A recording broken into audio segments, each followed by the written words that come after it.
जी हाँ, अब आप सभी को जिस घड़ी का बेसब्री से इंतजार था वह अब आप सबके बीच में आ चुकी है।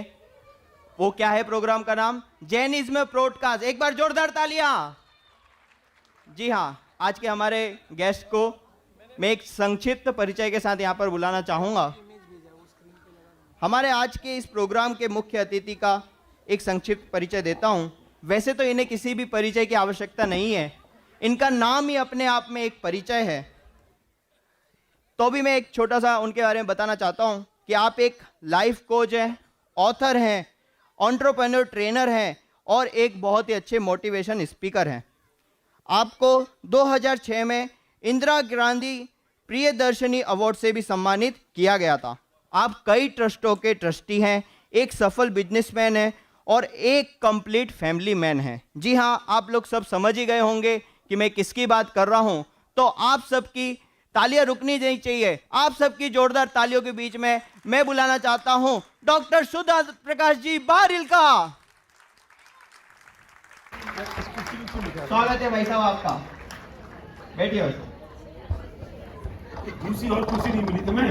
नहीं, एक बेस्ट मोटिवेशन स्पीकर के लिए एक बेस्ट कुर्सी होनी चाहिए। एक बार जोरदार तालियां। एक बेस्ट कुर्सी नहीं है, दूल्हे की कुर्सी है। ये एक राजा की कुर्सी है, जो इस सभा के राजा अभी आप ही हैं। चलिए, तो इस पॉडकास्ट का हमारा मेन उद्देश्य यही था कि इससे हम आदरणीय भाई साहब के बारे में भी जानेंगे और हमारे जैन धर्म के बारे में भी पूरी जानकारी प्राप्त करेंगे। जैसे कि लोगों के छोटे छोटे सवाल होते हैं, उन सबको हम आज यहाँ से जानेंगे।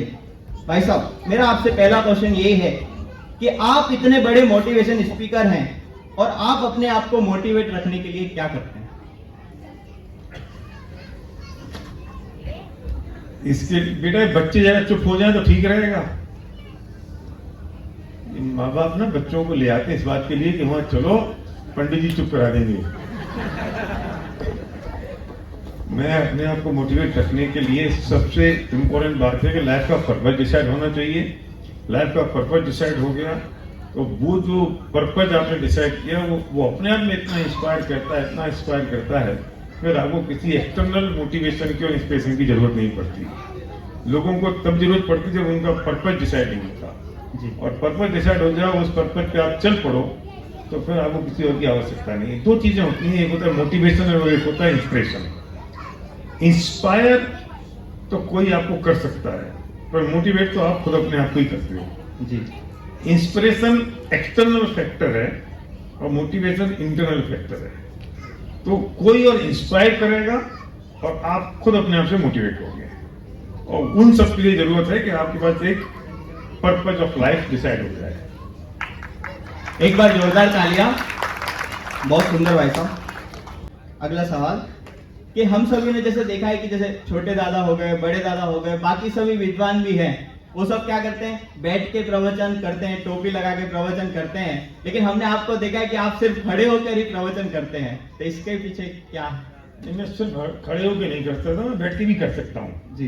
करता नहीं, इसकी शुरुआत ऐसे हुई कि मैं जब कॉर्पोरेट ट्रेनिंग करता हूँ, लीडरशिप ट्रेनिंग करता हूँ और मैं बहुत हाई चार्ज करता हूँ और मैं अपने बिजनेस की ट्रेनिंग करता हूँ, तो बहुत इम्पैक्टफुल होती थी। लगता था कि लोगों को बहुत उसका इम्पैक्ट आ रहा है, असर पड़ रहा है, लोग उसको सीख रहे हैं, डिमांड बहुत आई। तो फिर मुझे लगा कि हमारे पास इतना बढ़िया तत्व ज्ञान है और इतनी जबरदस्त बात हमारे पास है, क्यों नहीं इस बात को इस तरीके से प्रस्तुत किया जाए जिससे लोगों के जहन में उतर जाए और जीवन में परिवर्तन आ जाए। एक बार जोरदार तालियां। इस बात की शुरुआत वास्तव में यहीं से हुई कि जब ये जरूरी थोड़ी है कि मैं बैठ के ही करूं, और मैं ये मानता हूं कि जो बैठ के करते हैं बहुत अच्छा करते हैं, बहुत बढ़िया करते हैं। हमने भी आधी जिंदगी बैठ के ही किया। फिर हमने कहा कि जब वहां इतना बढ़िया हो सकता है तो यहाँ उससे भी ज्यादा अच्छा हो सकता है। तो खड़े होकर करने में थोड़ा इम्पैक्टफुल होते हैं, थोड़ा इफेक्टिव ज्यादा हो जाते हैं, लोग ज्यादा अलर्ट हो जाते हैं, उनसे आप कनेक्शन ज्यादा अच्छी तरह बैठा सकते हो, वे कनेक्टेड हो जाते हो, तो आप इंटरेक्टेड भी हो जाते हो उससे। तो इसलिए वो शुरू किया और बहुत मेहनत करनी पड़ी, बात भी करनी पड़ी। शुरू में थोड़ा विरोध भी हुआ। दादर में ही पहली बार जब मैं आया तो सबसे पहले तो मैं 5 मिनट बैठ के बोला और फिर मैंने कहा मैं खड़ा हो जाऊं, तो फिर कौन मना करने वाला था। लेकिन बात यह है कि क्या नुकसान है। आप ये कहते हो कि ऐसा प्रवचन बैठ के होता है, खड़े होकर नहीं होता, तो आप ऐसे क्लास समझ लो। मैंने क्लास ले रहा हूं, अब कौन सी रोक लोगे। क्लास तो खड़े होकर हो सकती है, क्लास बैठ के हो सकती है, क्लास कुर्सी पे हो सकती है, तो किसी भी तरह से हो सकती है। तो इसलिए वो खड़े होकर शुरू किया, उसके बहुत फायदे अच्छे मिले, रिजल्ट मिले, और बाकी लोगों ने भी शुरू कर दिया। तो ये बहुत खुशी की बात है। जो जिस तरह से कंफर्ट लेवल आए, जिस तरह से लगे कि मैं ज्यादा इंटेलेक्चुअल हो सकता हूँ, उस तरह से कर लेना चाहिए। एक्शन में कोई फर्क नहीं पड़ता। दादा वगैरह ने जब आपको पहली बार ऐसे खड़े होते हुए प्रवचन देते हुए देखा होगा, तो कुछ कहा उन्होंने? हम तो दादा से पहले, ऐसा है कि थानेदार से पहले पूछ लो। तो हमने दादा से पहले पूछ लिया, दादा इसमें नुकसान कुछ है। दादा तो बहुत ब्रॉड स्पेक्ट्रम के व्यक्ति थे। तो दोनों दादाओं से मैंने पूछा, तुमने कहा नहीं, क्या की दिक्कत है, क्यों दिक्कत है, क्या परेशानी है। तो क्लास भी तो होती है, क्लास भी खड़े होकर कर सकते हो, बोर्ड पे कर सकते हो, तो क्लास समझ लो। तो मैंने कहा बिल्कुल ठीक है, आपके लिए तो हम सिंह हो गए जब दादा ने हाँ कर दी। तो कुछ परिवर्तन तो करना चाहिए, और थोड़ा परिवर्तन करें तो समय के हिसाब से अगर परिवर्तन करेंगे, बदलेंगे, तो ज्यादा उसका इफेक्ट आ सकता है। ठीक, एक बार जोरदार तालियां आप सभी की। अगला सवाल आपसे है, आपके दोनों ही बच्चे शास्त्री हैं? हाँ बिल्कुल जी। आप इतने संपन्न व्यक्ति हैं हर तरीके से, फिर भी आपने अपने बच्चों को शास्त्री कराने का ही क्यों सोचा? ये बात, इसका उत्तर थोड़ा सा लंबा है प्रांजल। तो पहली बात तो ये है कि हमारा बहुत कोई प्रेशर नहीं था। हमारा मन था, संध्या का मन था, दादा मम्मी का मन था कि बच्चे करें, लेकिन प्रेशर से कोई काम नहीं होता। बचपन से जैसे बच्चों का नर्चरिंग करो, जैसे आपने नर्चर किया, जैसे पाला पोसा, जैसे संस्कार दिए, तो हम ये चाहते थे कि जीवन में यही सबसे उपयोगी है मनुष्य को सार्थक बनाने के लिए। और बाकी लौकिक के लिए जो कुछ करना हो वो कर सकते हैं, कोई तकलीफ नहीं है। शास्त्री की पढ़ाई के लिए लोगों को एक बहुत बड़ी गलतफहमी है कि पढ़ाई होगी धर्म की, ये शास्त्री बन गया, लौकिक में क्या किया। तो मैं बता दूं कि शास्त्री की पढ़ाई का मतलब ये है कि आप जैन दर्शन और संस्कृत मीडियम में ग्रेजुएशन करते हो। वो ग्रेजुएशन है, राजस्थान विश्वविद्यालय की डिग्री मिलती है, और उस डिग्री से आप कुछ भी कर सकते हो। आपको तत्वप्रचार करना है वो आप कर सकते हो, आत्मा का कल्याण कर सकते हो। और उस शास्त्री बनने के बाद आपको 56 ग्रंथों का अध्ययन हो गया, स्वाध्याय हो गया, आपने पढ़ लिया, आपको मार्ग मिल गया। अब आपको लगता है कि मुझे IAS बनना और MBA करना है, मुझे ये करना है, मुझे वो करना है, व्यापार करना है, CA बनना है, उस सबके रास्ते खुले रहते हैं। हम ये नहीं कहते कि वो करना चाहिए, पर रास्ते तो सारे खुले हैं ना। तो ऐसे ही गाड़ी में जा रहे थे और दादा ने सर्वक से पूछा कि तुम बेटा क्या करना चाहते हो। तो सर्वक ने कहा कि दादा मन तो है कि मैं MBA कर लूं। तो दादा बहुत कम बोलते थे, बट दादा ने आधी लाइन में बोला कि वो तो कभी भी कर लोगे, पर शास्त्री कभी और नहीं होगी, तो शास्त्री कर लो। और उसी वक्त गाड़ी में बैठे बैठे उसने निर्णय कर लिया, दादा आप कहते ये बात तो सच है कि दोबारा कभी नहीं होगी। और उसने कहा कि मैं शास्त्री करूंगा, और शास्त्री करके फिर उसने मास्टर्स किया वॉरिक बिजनेस स्कूल UK से। जी। वहां चला गया। बस मतलब अच्छी बात है कि शास्त्री की डिग्री पे वॉरिक बिजनेस स्कूल, जो टॉप 25 बिजनेस स्कूल में, वहां एडमिशन मिला। शास्त्री की डिग्री में मिला एडमिशन। ये बात इन्होंने एक और बार हमें बताई थी जब हम खुद शास्त्री कर रहे थे। बीच में हमें जब सब बच्चों को बैठा के उनसे बात करते हैं कि आप आपके करियर के बारे में आगे डिस्कस करते हैं कि आगे क्या कर सकते हैं क्या नहीं कर सकते हैं, तभी भाई साहब ने ये बात बताई थी कि कैसे उन्होंने शास्त्री की डिग्री को, जो थोड़ी हिंदी में थी, उसको वापस इंग्लिश में करा के, ट्रांसलेट करा के उसे आगे फिर उसे कराया, फिर उनसे आगे उनका और एडमिशन पहली बार में हुआ टॉप हाँ। 25 यूनिवर्सिटी में, टॉप यूनिवर्सिटी में हुआ, क्योंकि उनको शास्त्री क्या हुआ, संस्कृत मीडियम का फिलोसफी का बच्चे मिलते कहाँ हैं, वो बड़ी चीज हो गई। तो वहां जाके मास्टर्स करके आया, मास्टर करके बिजनेस में लग गया, और रोज के हमारा जो तत्व ज्ञान पढ़ा सीखा वो जीवन में उतरता है। रोज की स्वाध्याय, प्रवचन, ये सब काम उसमें हो रहे हैं। तो इसलिए मैं आपसे भी कहना चाहता हूं, आपका बच्चा अगर 8वीं में, 9वीं में और 10वीं में है तो ले आओ उसे एक बार जयपुर, उसे दिखा दो क्या होते हैं शास्त्री, उसे बताओ कि शास्त्री बनना क्या होता है। ये मोक्ष का मार्ग है, मोक्ष का मार्ग आपने शुरू कर दिया, उस रास्ते पे आ गए, और लौकिक के लिए जो करना हो उसको करते रहना ना। हमारे सारे साथी विद्वान जो हैं, जो पढ़ा रहे हैं या टीचर हैं या प्रांजल भी है जो काम कर रहा है, वे सबके सब रोज के घंटे 2 घंटे तो आत्मानुभूति और तत्व प्रचार में डालते ही है ना।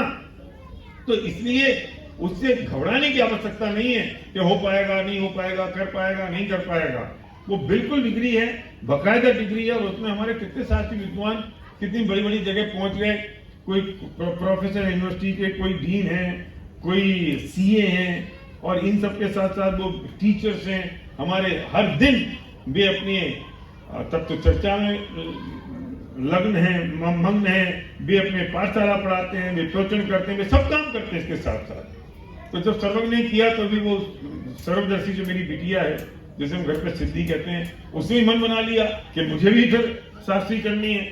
उसने शास्त्री की, और उसके बाद उसे कुछ फैशन में जाने का मन था तो वो लंदन चली गई। लंदन में कुछ अपना कोर्स करके आई, अब उसने अपना शुरू कर दिया। तो वो कहाँ शास्त्री करके वो भी तो हो सकता है जी। लेकिन अब हमारे अगर दिल से पूछो तो मैं अपने आप को सबसे सौभाग्यशाली इसलिए मानता हूं कि अब दादा थे, अभी चले गए, मम्मी, मैं, संध्या, दोनों बच्चे, शास्त्री, चेरी, जो परिवार की मैं अगर बात करूं तो वे सारे बच्चों का संस्कार, विचार, बुद्धि और जो वातावरण है वो बिल्कुल तत्वमय है। और इससे फायदा क्या हुआ कि चारित्रिक कमजोरी तो होती है, विकल्प तो चलते हैं, तो हमने सबने एक दूसरे को अधिकार दे रखे हैं कि अभी कभी कोई अगर कसाय के परिणाम हो, किसी को तीव्र विकल्प हो, तो एक दूसरे को अधिकार है उसका स्थितीकरण करने का। तुम करो, क्योंकि मुझे कोई विकल्प चला, तीव्र विकल्प चला, कुछ चल गया तो कोई तो कहे मुझसे, ये कहने वाला कह रहे पापा जाने दो ना, छोड़ो, जो होना है वो निश्चित एकदम दूसरी तरफ का नहीं करता, क्योंकि अगर कसाय के परिणाम चलते तो वो कहने विचार आता नहीं है। लेकिन घर का माहौल ऐसा बन जाए और सब लोग एक ही रंग में रंगे हों, तो इससे बढ़िया और क्या बात हो सकती है। और इससे अद्भुत कोई चीज और आपका तो पूरा परिवार ही मतलब संपन्न है हर क्षेत्र में जी। बाकी क्षेत्रों की संपन्नता तो पुण्य पाप के अधीन है। हाँ। वो होती रहती है, आती रहती, जाती रहती है। अभी तुमने बात करी कि हम उसमें मग्न है कि नहीं है, हम उसमें अनासक्ति से भोग रहे हैं कि आसक्ति से भोग रहे हैं। लेकिन असली निधि तो ये है कि जब वो, और यही हुआ हमारे पूरे भारतीय खानदान में, जो दूसरी पीढ़ी आई उसमें अधिकतर बच्चों ने, मतलब 80-90% बच्चों ने सबने शास्त्री किया। और आज हम इस बात से गौरवान्वित हैं कि वो संस्कार दादा से पहुंच गए। अगर एक पीढ़ी से दूसरी पीढ़ी में नहीं आए तो फिर ये क्या कीमत रही। हम अपनी अप्लाई नहीं कर पाए तो हम दूसरों से कैसे कहेंगे तुम अप्लाई करो, और दूसरों को, बच्चों को कैसे इंस्पायर करेंगे अपने बच्चों को शास्त्री बना दो। जी, मेरा अगला प्रश्न भी आपसे यही था कि उस समय में आपके पिताजी महाविद्यालय के प्राचार्य थे और आपकी माताजी भी बच्चों को शिक्षा देती थी, फिर भी आपने शास्त्री क्यों नहीं की? हमने शास्त्री नहीं की जी। हमने नहीं करी, परमात्मा ने नहीं करी, अध्यात्म हमने नहीं करी, अनुभव प्रकाश ने नहीं करी। हाँ, के लिए हम ही नहीं है दोषी जी। हमारी पूरी पीढ़ी एक्चुअली कारण कुछ भी नहीं है। और अगर मैं कारण पर जाता हूं तो अगर हम उससे इंस्पायर नहीं होते तो बच्चों को नहीं कराते। लेकिन अगर कारण पर जाता हूं तो एक ही बात समझ में आती है कि इस बारे में कभी सोचा ही नहीं गया, विचार ही नहीं आया कि करना चाहिए। और वो जो समय था वो तब था, वो समय कि जब पढ़ने वाले अधिकतर ब्रह्मचारी थे। और उस बैच में अभय कुमार जी, अभिनंदन जी और जतीश भाई और पता नहीं वो कैटेगरी के लोग उस वक्त पढ़ने आते थे। तो इस समझ में ही नहीं आया, मतलब वो हम उस बहाव में ही बहते रहे जो चलता रहा। ये कभी विचार ही नहीं है कि कर लेना चाहिए। विचार आता तो शायद कर लेते। तो हमारी सबसे बड़ी बहन जो सिद्धार्थ प्रभा है, उसकी जो सबसे बड़ी बेटी सहानुभूति है, तो वो बात, मैं उस बात को अप्रिशिएट करता हूँ कि सिद्धार्थ प्रभा के दिमाग में आया कि बच्चों को करना चाहिए। बहुत प्रयत्न पूर्वक, वो पहली हमारी गर्ल स्नातक थी और उसने किया, प्रयत्न पूर्वक किया, बलपूर्वक किया। और जब वो शास्त्री उसने की तो फिर नेक्स्ट जनरेशन के सब बच्चों ने कर ली। वो सहज भाव से ही नहीं हुआ और सहज भाव से ही हो गया। जी, बहुत बहुत धन्यवाद। एक बार जोरदार तालियां आप सभी की। बड़ा टिपिकल क्वेश्चन पूछ लिया इसमें सब। जैसे देखा जाता है ना, कई धर्मों के शास्त्रों में और अपने धर्मों के शास्त्रों में बात एकदम मतलब सिमिलर लगती है, तो लोग उससे भी मतलब डिस्ट्रैक्ट हो जाते हैं कि मतलब वो तो यही कहते हैं, जो नॉर्मल अगर कोई देखेगा बाहर से कि अरे इनके शास्त्रों में भी तो यही लिखा है, हमारे शास्त्रों में यही लिखा है, तो हमारे शास्त्रों में बात सही और उनके शास्त्रों की बात गलत, ऐसा कैसे? देखो, सही और गलत का प्रश्न नहीं है। बात इस बात की है कि जो जिनागम की विशेषता है वो वस्तु स्वातंत्र है और वो दुनिया में कहीं नहीं मिलेगा। आपको साक्षी भाव मिल जाएंगे, सहजता मिल जाएगी, लेकिन जो वस्तु स्वतंत्रता की बात जनागम में है और गुरुदेव श्री ने जिसे खोला वो बहुत अद्भुत बात है, वो समय सर की बात है। अकर्ता की बात भी अब लोगों ने शुरू कर दी है, लेकिन वस्तु स्वातंत्र के साथ जो अकर्ता की बात है वो बहुत मार्के की है। क्रमबद्ध की बात हम जब करेंगे, यहां शुरू करेंगे विषय, तो हम कहेंगे जो देखी वीतराग ने, कोई कहेगा राम की मर्जी बिना पत्ता नहीं हिलता, कोई कहेगा खुदा ने की मर्जी बिना पत्ता नहीं हिलता। तो वे ये तक कहते हैं कि जो होना होगा वो होगा, लेकिन जनागम में इससे आगे की एक बड़ी बात है, सबसे बड़ी बात जो समझने जाती है। जब जनागम जैन दर्शन क्रमबद्ध की बात करता है तो उसमें अकर्ता स्वभाव की चर्चा है। क्रमबद्ध की बात का मतलब अकर्ता स्वभाव है, ये स्थापित होता है। बाकी लोग खुद को नहीं मानेंगे तो किसी और को मान लेंगे, वे अपने आप को अकर्ता मानेंगे तो किसी और को कर्ता मान लेंगे। लेकिन जनागम में क्रमबद्ध की चर्चा के पीछे अकर्ता स्वभाव की बात है, वो सबसे विशेष बात है, वो कोई नहीं मिलेगी। जैसे आपकी जो भी जर्नी रही है पूरी, उसमें से अगर आप कोई एक चीज बदलना चाहते हैं और अपने आने वाली जो जर्नी है उसमें कोई एक चीज नई शुरुआत करना चाहते हैं तो वो क्या होता? बेटा अभी तो समझाई कि मैं करता हूं, अभी तो समझाई कि एक्सेप्ट कर लो। मान लीजिए, मान कैसे लूं? मान लीजिए मुझे मिथ्या दृष्टि मान रहा है मान कैसे लूं? मैं कुछ परिवर्तन कर ही नहीं सकता। मैं कुछ परिवर्तन जो हुआ है मैंने एक्सेप्ट किया है, और मैंने एक्सेप्ट किया है और एक्सपेक्टेशन जीरो कर दी है।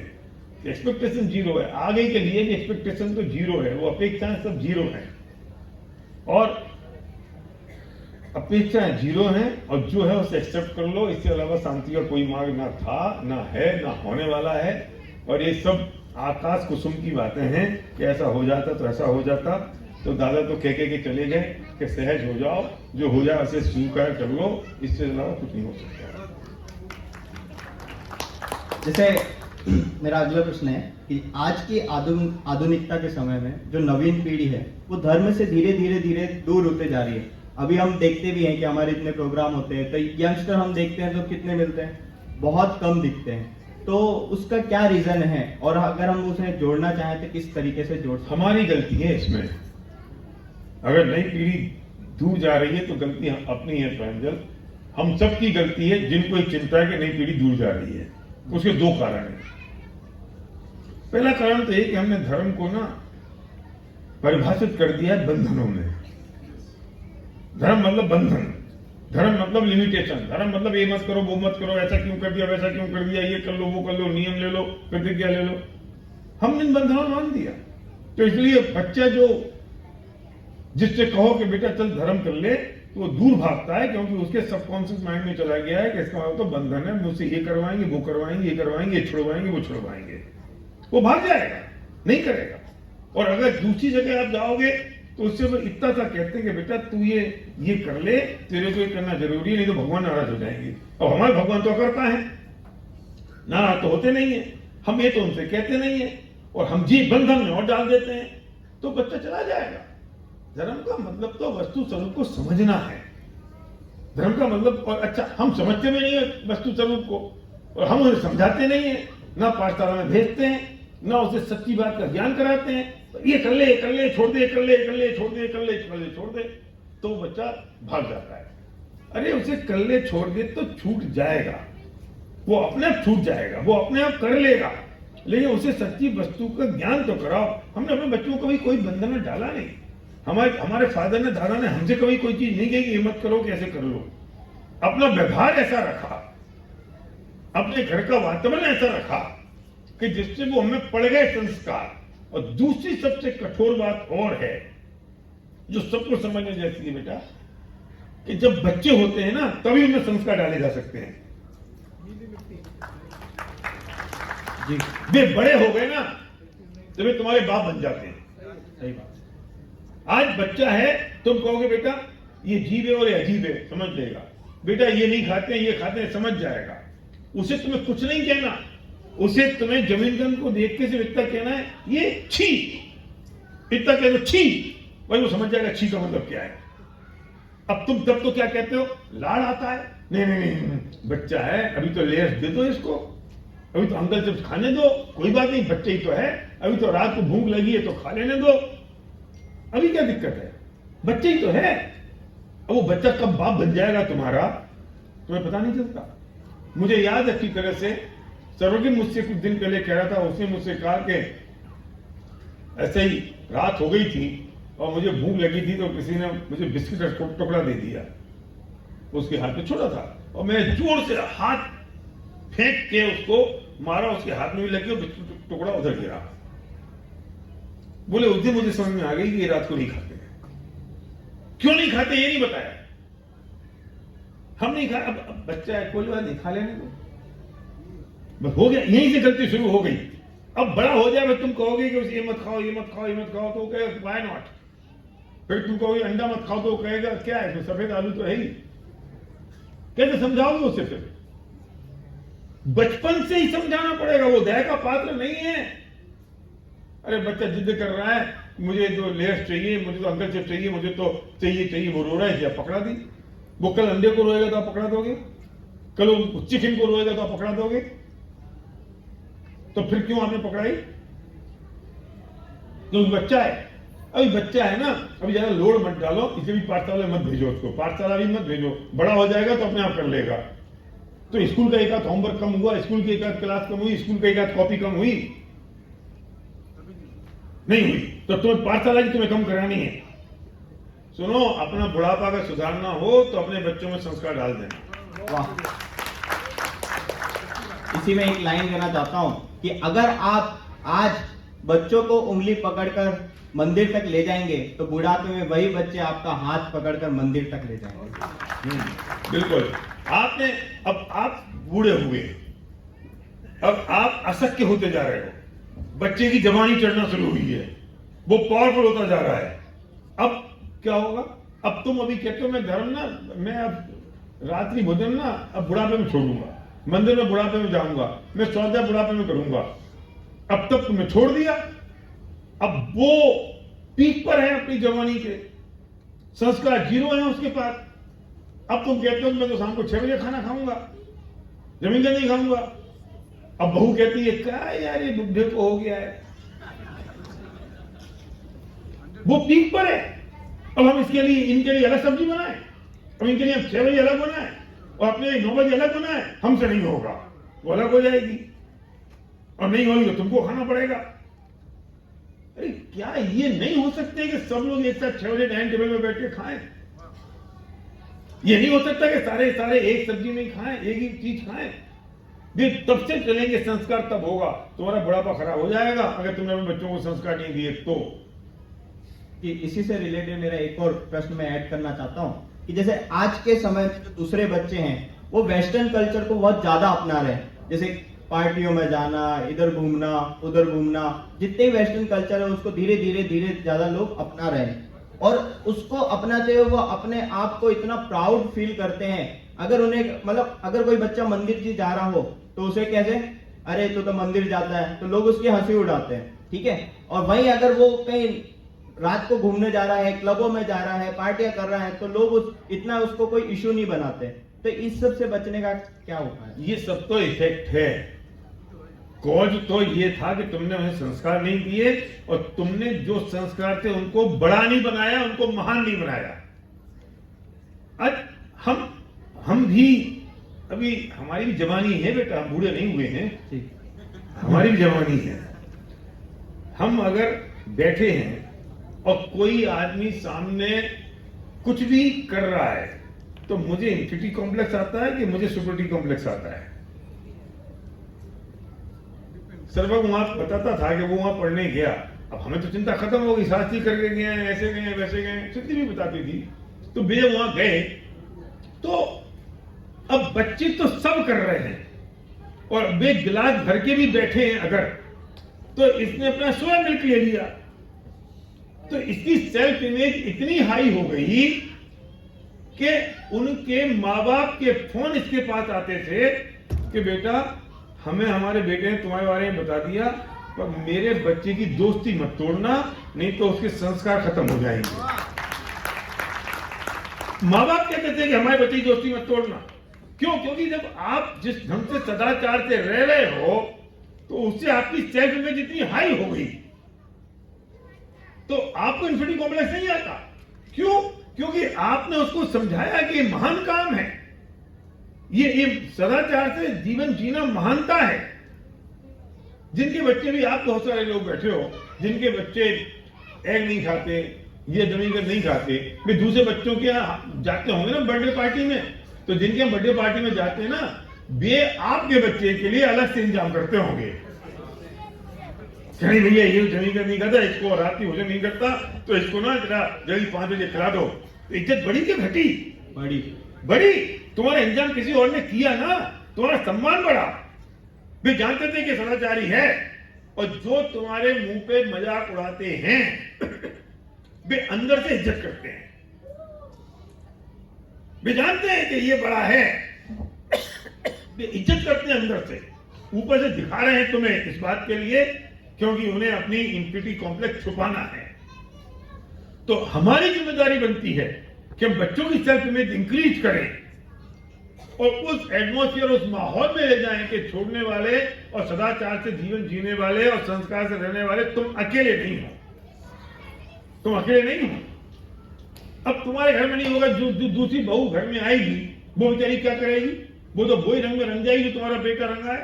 फिर बहू को तुम दोष दो, बेटे को तुमने संभाला नहीं और बहू को दोष दे रहे हो, तो कैसे काम चलेगा? अब वो बहू तो बेचारी पिस गई ना, किसकी सुने? सास की सुने कि पति की सुने? जी। हमारे घर में जो हमारी बहू आई तो फर्क ही नहीं पड़ा, क्योंकि वो तो उसी रंग में रंग जाएगी जो माहौल आपके घर में होगा, जो वातावरण आपके रंग में होगा, आपके घर में होगा। तो वो जिम्मेदारी हमारी बनती है और वो जिम्मेदारी हमें हमारे व्यवहार से और संस्कारों से डालनी होगी। अब जिनके बच्चे बड़े हो गए, मैं उनके लिए रास्ता बताता हूं कि अभी पोते पोतियां तुम्हारे कंट्रोल में हैं, तो पोते पोतियों में वो संस्कार डाल लो। थोड़ी दिक्कत आ सकती है क्योंकि वो बेटे बहू जिनमें संस्कार नहीं है वे परेशान होंगे, लेकिन कोई बात नहीं, धीरे धीरे पोलर तरीके से उनको मंदिर ले आओ, उनको पाठशाला में ले आओ, उनके शेड्यूल के अकॉर्डिंग शुरू कर दो। उनकी योग्यता पकेगी तो वे नाते पोती आपके साथ आ जाएंगे, उनमें संस्कार आ जाएंगे, तो कम से कम एक अगर पीढ़ी स्किप हुई तो अगली वाली पीढ़ी तैयार हो जाएगी। एक बार जोरदार तालियां, बहुत सुंदर लगता। ऐसे ही देखा जाए तो जैसे फ्लाइट्स वगैरह होती है, वहां पे भी भोजन वगैरह मिलता है ना, तो आपने देखा होगा कि एक तो वेज मिलता है, दूसरा नॉन वेज मिलता है और तीसरा जैन फूड मिलता है। आपने देखा होगा किसी और चीज का मिलता है क्या? सिर्फ 3 ही ऑप्शन रहते हैं। और सोचो कितने प्राउड की बात है कि जब आप लोग कहते हैं कि मुझे जैन फूड चाहिए, और आपके मैंने तो कई जगह देखा है कि जैसे हम लोग बोलते हैं ना जैन फूड, तो इतने जो नॉन जैन भी होते हैं ना, तो वो भी देख के एक बार खाते हैं, उनको बहुत अच्छा लगता है, वो बार बार और खाने लग जाते हैं। और आपने देखा होगा आजकल कितने बड़े बड़े सेलिब्रिटी हैं, कितने बड़े बड़े लोग हैं जो पहले नॉन वेज थे और आज वो सब वेगन बन गए।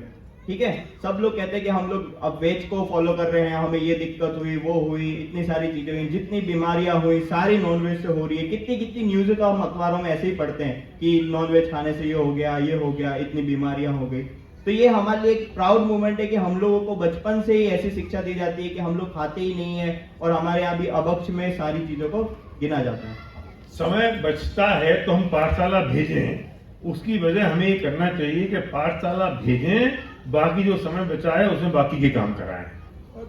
बहुत सुंदर। प्रायोरिटी क्या है हमारी? प्रायोरिटी क्या बची है? असली काम तो वो ही है ना, वो असली काम है। वरना मैं फिर एक बात और कहता हूं, तत्व ज्ञान के संस्कार परिवार में होंगे तो कलह नहीं होगी, वाह। परिवार टूटेंगे नहीं, चूल्हे अलग अलग नहीं होंगे। अगर वे संस्कार हैं तो क्या कितने फायदे चाहिए आपको? बहू अलग नहीं होगी, बेटा अलग नहीं होगा फिर, क्योंकि कसायों की मंदता होती है, वस्तु का स्वरूप समझने लगते हैं, कौन कहता है, किस लिए है, दृष्टि बदल जाती है। बूढ़ों का सम्मान वे अपने आप करने लगेंगे। आज हमारे पिता और हमारी माँ कोई हमारी माता पिता ही नहीं है, वे पूरे घर के गुरु ही तो हैं। वे पढ़ाते हैं ना, तो बहू को, पत्नी को, बच्चों को गुरु ने पढ़ाया ना, तो अब वे सम्मान करेंगे कि नहीं, इज्जत करेंगे कि नहीं, वैल्यू डालेंगे कि नहीं। तो वो जब संस्कार होंगे तो परिवार भी बने रहेंगे, वातावरण बनेगा, माहौल बनेगा। ये चीज हो अभी हम सब स्वाध्याय करते हैं, किसी को कोई चीज अच्छी मिलती है वो दूसरे को बताता है, क्या देखो कितनी अच्छी चीज आई, वो व्हाट्सएप पे भेज देगा, नहीं तो बुक ही दे देगा कि इसको पढ़ो, इसमें अच्छा आनंद आएगा, ये बहुत अच्छी चीज मिली। तो इसकी ये तो इसके मुकाबले कोई दूसरा पुण्य का उदय हो ही नहीं सकता। तो ये जो संस्कार है उसके लिए जितना काम करना चाहिए ना, उतना काम करने की आवश्यकता है। जो कर सकते हो वो करना चाहिए, किसी भी प्रयत्न पूर्वक करना चाहिए। अभी भी तुम्हारे पास में तिजोरियों की चाबी हो ना, और तुमने अभी वसीयत किसी और के नाम नहीं करती हो, तो साम दाम दंड भेद से भी ये काम करवा लो। मेरा पैसा चाहिए ना, तो चल 1 घंटे मेरी स्वाध्याय सुन, मुझे पैसा नहीं मिलेगा, मैं दे दूंगा दादाजी मंदिर में। मतलब मैंने कमाई करी पाप कमा कमा के, और तुझे दे जाऊं, और तू मेरी सुन भी नहीं रहा है। साम दाम दंड भेद कुछ भी करके, अभी तो शक्ति है, ताकत है, किया जा सकता है, पर इससे बड़ा कोई दूसरा काम नहीं हो सकता जो संस्कार हम बच्चों में डालते हैं। बहुत सुंदर जी। आपसे अगला प्रश्न है कि हमने सुना है कि आप 1-1 घंटे की जो स्पीच करते हैं उसके लाखों रुपए लेते हैं, और यहाँ पर आप आके 3-3 घंटे प्रवचन करते हैं, तो आपको नुकसान नहीं होता? ऐसे कौन सा उत्तर सुनना चाहता है बता। तो तत्व ज्ञान की बात है, यहाँ जो भी बात मैं कहता हूँ मजाक में ही कहता हूँ, लेकिन यहाँ तो कोई पैसे लेने का सवाल ही उत्पन्न नहीं होता, ना चार्ज लेने की बात है। लोगों को तत्व ज्ञान की बात मिल जाए, इससे बड़ी बात कुछ हो नहीं सकती। और ये करने के पीछे मैंने कभी नुकसान का विकल्प भी नहीं आया, वो तो अपने पुण्य से आता है, और पाप का उदय हो तो सब चला जाता है, कुछ होता नहीं है। और ना कभी ये विचार आया, मैं सच दिल की पवित्रता के साथ कह रहा हूँ कि एक कर्तव्य मुझे ये भी विचार नहीं आ रहा है कि मैं कुछ पुण्य कमा रहा हूँ, और अगर ये मुझे विचार आ जाए कि मैं पुण्य कमा रहा हूँ तो मैंने पाप कमा लिया, तो ये कुछ होती नहीं है, विचार ही नहीं आता है। मैं मंगलाचरण सच बताता हूँ कि मैं जब मंगलाचरण करता हूँ तो उसके तुरंत बाद एक ही विचार मेरे मन में आता है कि जो बात मैं कहना चाहता हूँ वो लोगों के समझ आ जाए, जो मैं बताना चाहता हूँ वो तत्वज्ञान उनके गले उतर जाए, बस इतनी सी मेरी भावना, इसके अलावा कोई और भावना। बहुत सुंदर, एक बार जोरदार तालियां। तो शायद वो भावना फलीभूत हो जाती है, और इसके अलावा कुछ और विचार है ही नहीं बस। जी जी। अगला प्रश्न है आपसे कि जैसे हम मुंबई में रहते हैं, मुंबई की तो लाइफ स्टाइल इतनी फास्ट है, हर चीज फास्ट, किसी के पास कोई समय नहीं है, किसी से कोई एड्रेस भी पूछो तो वो कहता है अरे समय नहीं है, मेरी तो गाड़ी आ गई, मेरा कुछ भी हो गया, सब कामों में जाते हैं। तो आप तो मतलब इतने सारे लौकिक कार्य करते हैं, जैसे आपके वेस्टिज कंपनी में आपकी विनिंग टीम है, आपके हॉस्पिटल में भी देखते हैं, आप एक ऑथर भी हैं, एक सफल मोटिवेशन स्पीकर भी हैं, और भी आप बहुत सारे बिजनेस करते हैं। इन सब कार्यों के बीच में आप स्वाध्याय के लिए समय कैसे निकालते हैं? माई रूल्स, एक ही उत्तर है, माई रूल्स।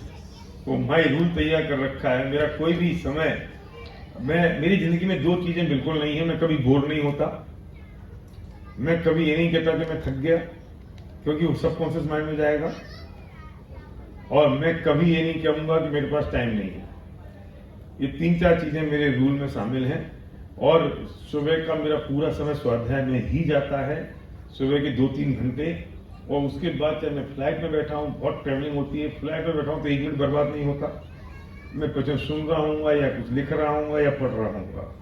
मैं गाड़ी में जा रहा हूँ तो 1 मिनट बर्बाद नहीं होता। मैं सुन रहा हूँ, पढ़ रहा हूँ, वहाँ लिखना तो होता नहीं है। तो मैं कहीं भी जाऊँ, सबसे आसान समय चीजें हैं। अब तो इतना इजी हो गया है। पहले लगता था आप फ्लाइट में जा रहे हो 2 घंटे, आपका समय खराब हो गया, अभी 1 मिनट खराब नहीं होता। जो विषय आपने चल रहा है वो चलता जा रहा है। तो ये तो टाइम मैनेजमेंट करना अगर आ गया। और दूसरी बात ये कि जो काम आप कर सकते, जो काम कोई और कर सकता है उसे आप मत करो। ये काम अगर आ गया, जो काम कोई और कर सकता है उस काम को आप मत करो। ये चीज अगर आ गई तो आपको समय आपके पास है, आप कभी व्यस्त नहीं होते। एक खास बात और है हिंदुस्तान में,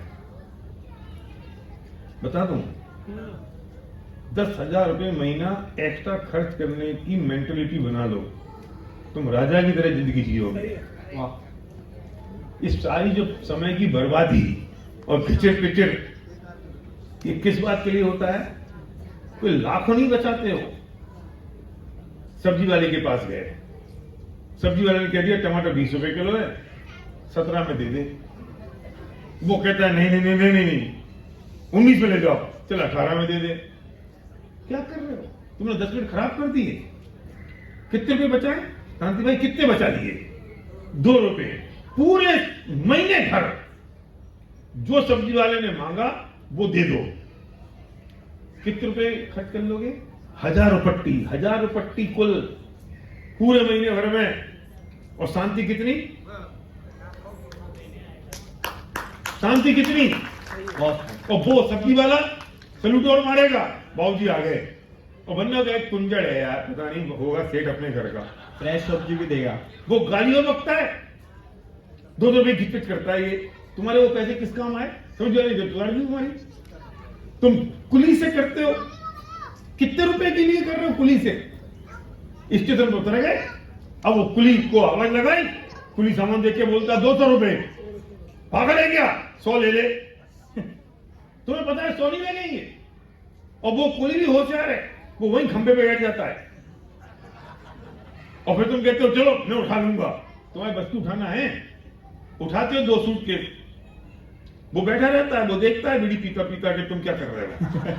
और थोड़े से आगे गए तो फिर तुम अरे यार आ जाना यार 150 ले ले। वो कहता है बाबूजी 200 से कम नहीं लगेगी। फिर झट मरा के आधा घंटा खिचर करके माथा पच्ची करके कितने रुपए बचाए? कितने बचा लोगे बताओ तो सही। वो काम वाली भाई जो 2000 में मांगती है, उसे तुम 1800 रुपए देते हो, वो घिचपिच करती रहती है, उसे 2500 दे दो ना। वो कहीं से दूसरे की छुट्टी कर देगी, तुम्हारी छुट्टी नहीं करेगी। कितने बचा लोगे?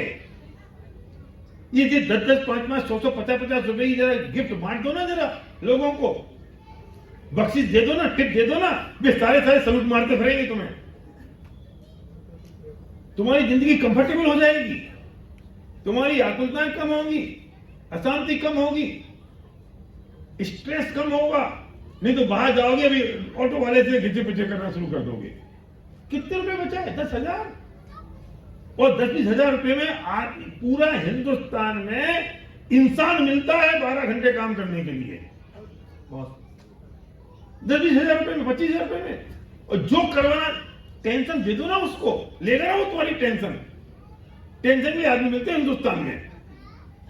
अब वो काम तुम कर रहे हो, बैंक की लाइन में लगे पड़े हो, स्लिप भर रहे हो, पर्ची भर रहे हो। काय के लिए भर रहे हो? आगे नहीं भर सकते तो वो तुम्हारा समय निकाल के स्वाध्याय में लगा दो ना। वो जो घर का झाड़ू पोंछे करने में इसलिए करते हैं, नहीं थोड़ा सा एक्सरसाइज हो जाती है। ये एक्सरसाइज के नाम पे जो झाड़ू पोंछा करते हो, वो एक्सरसाइज जाके जिम में कर लो या गार्डन में कर आओ, या किसी और का पेट पालने दो। और भाई साहब ऐसे ही कहीं बड़ी दुकानों में जाते हैं तो वहां तो कोई मोल भाव नहीं करते, उन्होंने जितना कहा उतना ही। हाँ क्योंकि वहां पे तो शर्म आती है। अब वो करने भी नहीं देगा। हाँ, वो कहेगा लेना है तो लो, नहीं तो आगे वाली। ये एटीट्यूड की बात है। 10-20 हजार रुपए का एटीट्यूड दिमाग में रख लो कि ये खर्च करना है, बस आपकी जिंदगी कंफर्टेबल हो जाएगी। क्योंकि जो स्ट्रेस है और घिचे पिचे है वो 10-5 हजार के लिए ही है, उससे ज्यादा नहीं है। बहुत सुंदर, एक बार जोरदार तालियां। आप ट्रेन में जा रहे हो, अब ट्रेन में गए और वो आप एसी में बैठे हो और वो अटेंडेंट आया, आते ही उसको 100 रुपए दे दिए। रास्ते पर आपकी सेवा करता फिरेगा वो, चद्दर लगाएगा, चद्दर बिछाएगा ना, कुड़ते रहो। चद्दर गंदे हैं, चद्दर खराब हो गए, वो तुम जो कुड़ रहे हो ना, अपनी पीस खत्म कर रहे हो, अपनी शांति खराब कर रहे हो। उस वक्त शांति रहेगी, पीस रही तो कुछ पढ़ोगे, लिखोगे, बात करोगे, वो आपका ख्याल रखेगा, वो सेवा करेगा आपकी।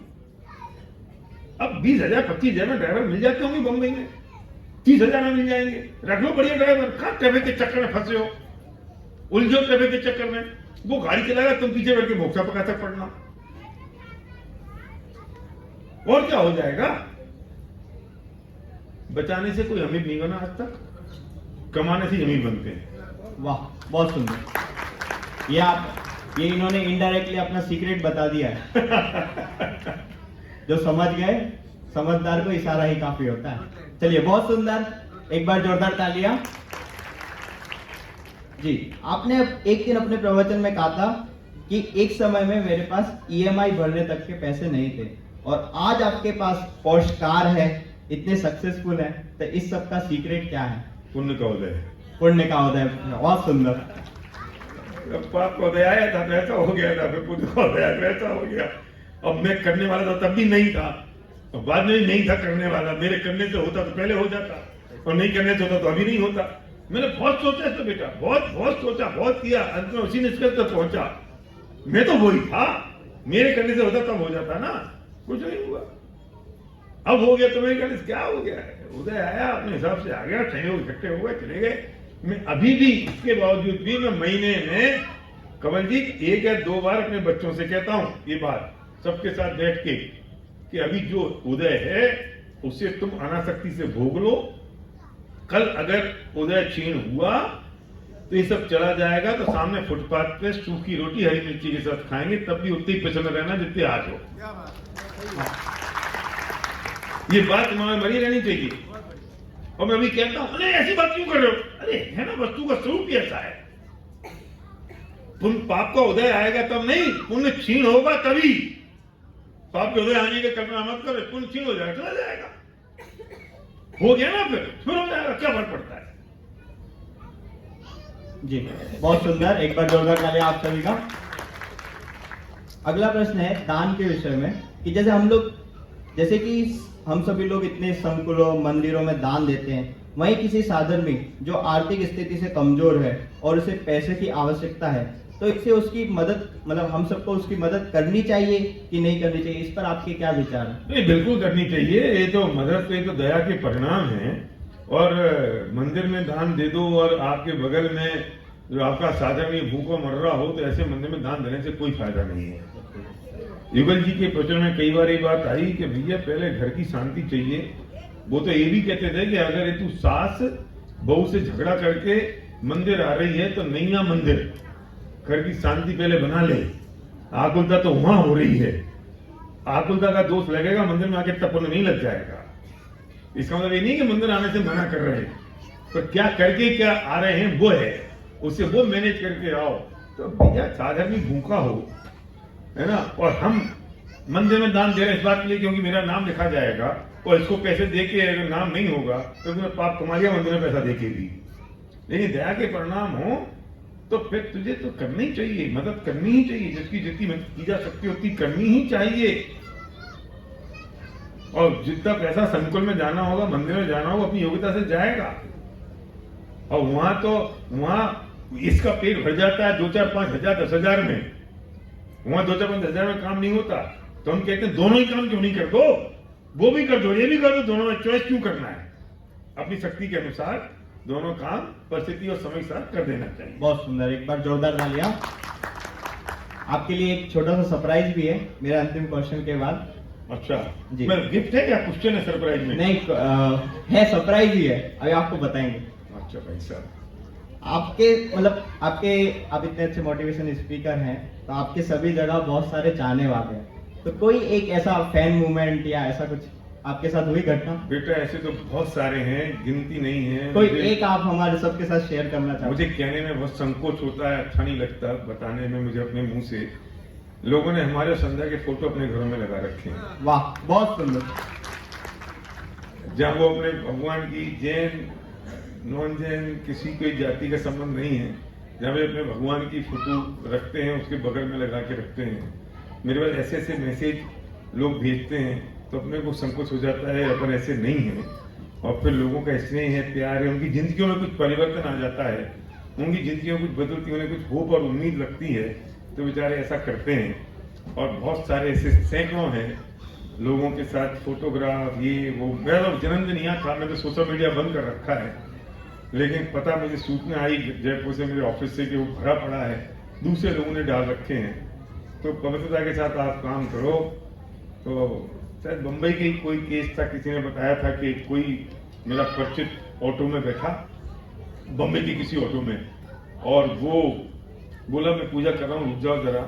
और वो पूजा अगरबत्ती से कर रहा था, तो पूजा खत्म हो गई तो व्यक्ति बैठा ऑटो में, तो सामने जो जिसकी पूजा कर रहा था, तो वहां पे 2-3 भगवानों की फोटो और मेरी और संध्या की फोटो लगी थी।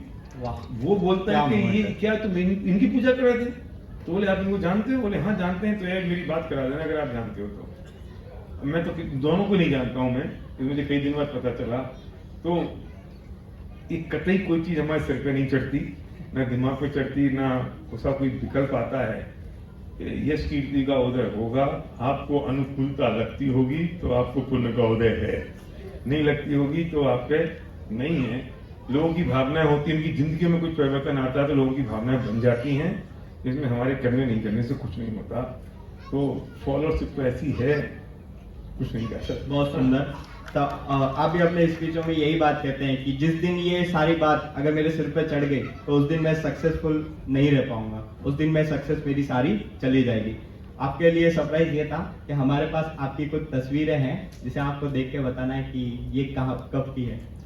मेरी तस्वीर है, मुझे बताना है। हाँ, ये मूवमेंट थोड़ा एक बार हम सबके बीच में। यहाँ पर पहली तस्वीर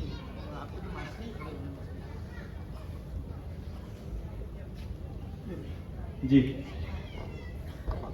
ये हमारा एक फंक्शन होता है, बिजनेस फंक्शन, जिसमें 8-10 हजार लोग होते हैं। पेड होता है, लगभग 3-4 हजार रुपए का टिकट होता है 3 दिन का।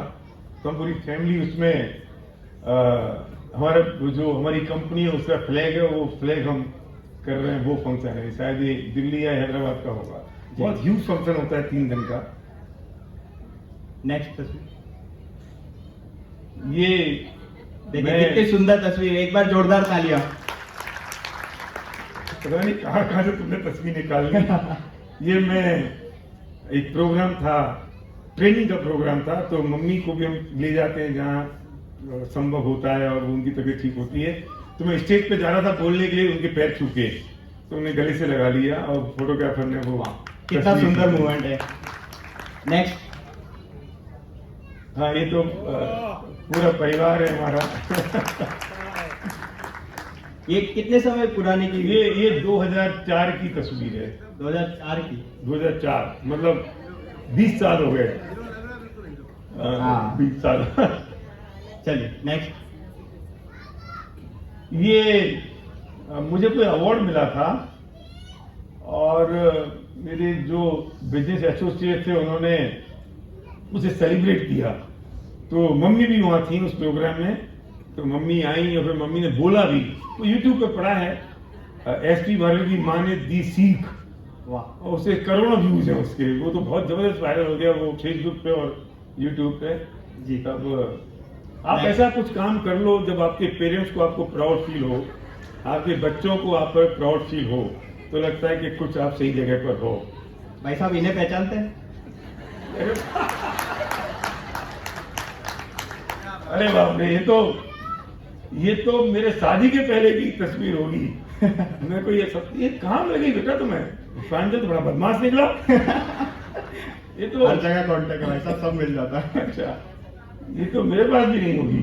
ये 2000 नहीं, ये तो 85 के आसपास की तस्वीर है। अब लग रहा होगा मतलब। चलिए अगली तस्वीर। ये इसे वाला, अच्छा ये वो तस्वीर है जब हम 2000 नहीं, ये 85 और 86 में बनारसी दास जी का 400वां वर्ष मना रहे थे। उनको 400 साल हुए थे। मैं सन आगे पीछे कर सकता हूं।